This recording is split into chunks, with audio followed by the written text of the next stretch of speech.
Representing data with functions is an important thing to do to characterize data and to give you a predictive capability using the resulting function. So a simple example of this is to take some data that plot up like this on Cartesian coordinates. These data can be fit with a straight line, and so we put in a function or put in a line like this, just graphically draw it in, and we then are saying that these data can be represented by a function that looks like this. Now, in order to complete the analysis, we have to be able to determine the values of the parameters, m and b, that best fit the data. So in order to do this, we need to determine the m, which is the slope, and b, which is the intercept. So this is a straightforward thing to do. We go and determine the slope by determining the change in y versus the change in x. And so here's the change in y, and the change in x is shown here. So the slope is change in y, which is 5.4 divided by, or minus 2.1, over this distance here, which is 4. So that gives us this value, and the slope carries these units for this particular problem, kilograms per meter. And the intercept we get by extrapolating down here to this point, and it's, let's see, about 0.6. For the intercept, and it carries the units, the same units as y. So we've come up with these parameters for the equation of a line, but what we want to do now is expand this capability to just use these graphical techniques to estimate parameters and to evaluate whether functions are appropriate for fitting data. And we want to extend this to some other functions. The power function, the exponential function, and the log function, these come up all the time, and we want to be able to evaluate whether data are represented by these functions, and then if they are, we'll determine what the parameters are and what the units of those parameters are.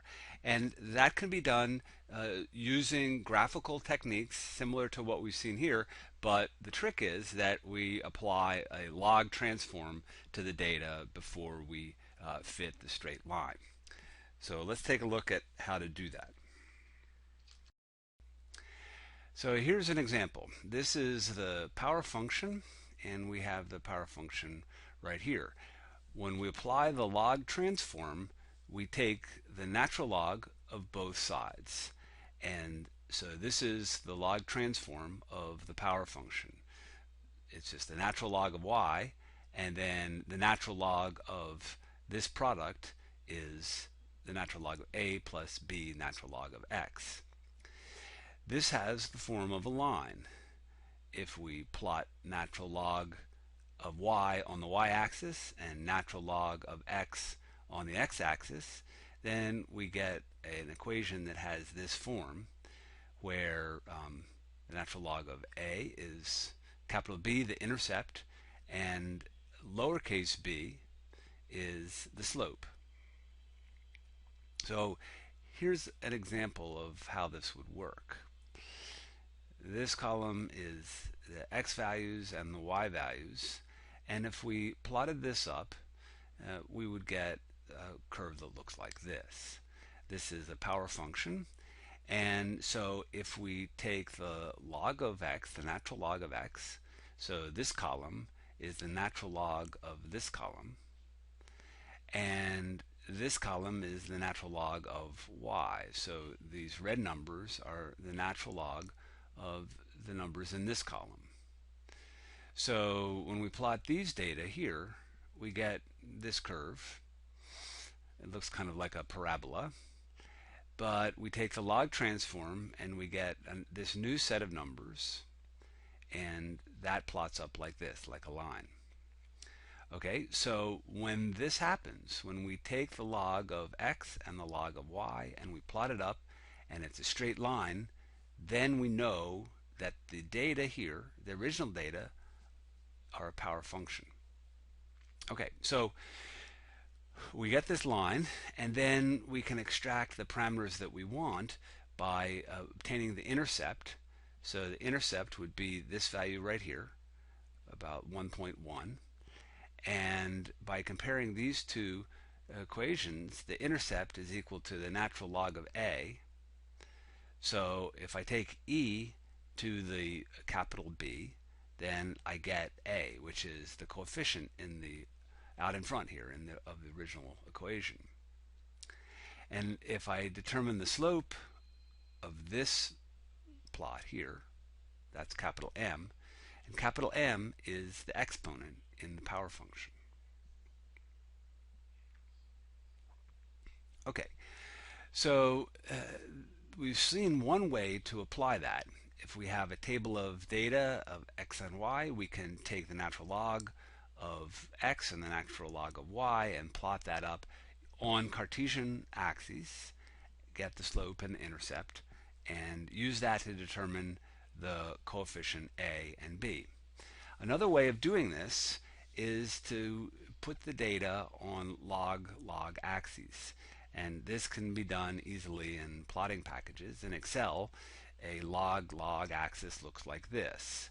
And so you can see this is the same data that we had on the previous page, and you can see here's one log cycle, and we have a total of 3 log cycles along y, and this is one log cycle here from 1 to 10. And so what we want to be able to do now is obtain the parameters here for the power function. What we see is that the data plot up as a straight line on the log axes. What that means is that the function of y as a function of x is a power function. And so what we'll do is in order to extract the parameters is to apply a base 10 log transform.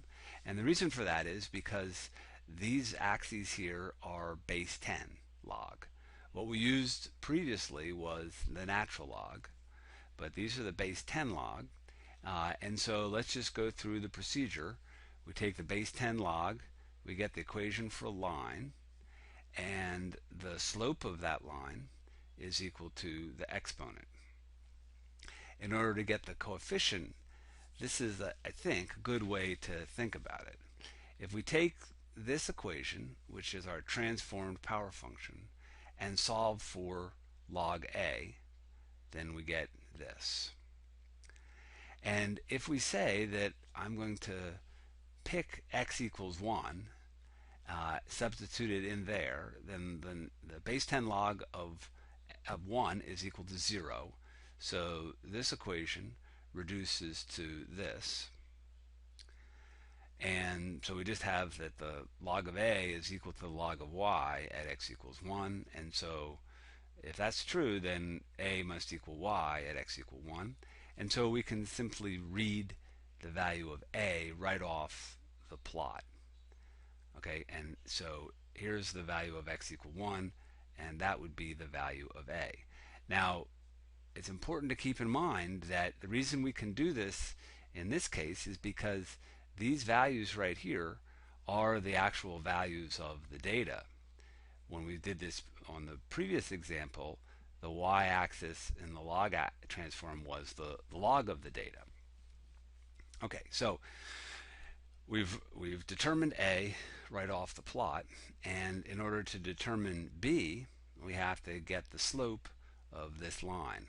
Well, this is an important aspect here.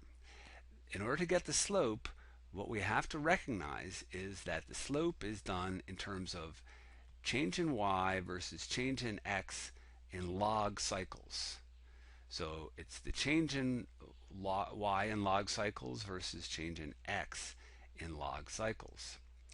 And what that's going to give us is we have a total of 3 log cycles here. And so from this point to this point is about 2.4 log cycles. And from this point to this point is about 1 log cycle. So the slope in this case is 2.4 log cycles over 1, or 2.4. So that would be the value of the slope, and that would be then the value of the exponent here in this power function.